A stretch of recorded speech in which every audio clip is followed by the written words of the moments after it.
When you take a look at one of the first advanced driver assist systems out there was the automatic transmission. Then you take a look at power steering, power brakes, ABS, all these things.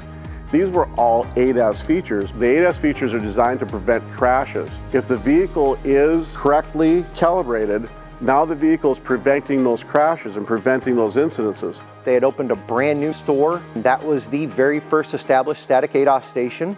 At that point, there was 3 teammates in the entire store, and it just snowballed from there. We were all learning what ADAS was and how ADAS functioned. There was nobody out there doing it at the dealership. Some of them were just clearing codes and letting the cars go without doing any calibration. Vehicle manufacturers made huge strides and changed so much of the vehicles, and ProTech was able to keep up with that. That's what put ProTech in the position it's been in. Being around for 25 years, it's always had to change with technology.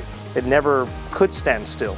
We were the first ones to take it to the next level to perform the calibrations the way we do it currently. And even the way I did my first calibration, we're starting to get away from that because we're going to more compact, more efficient designs for the targeting and technology.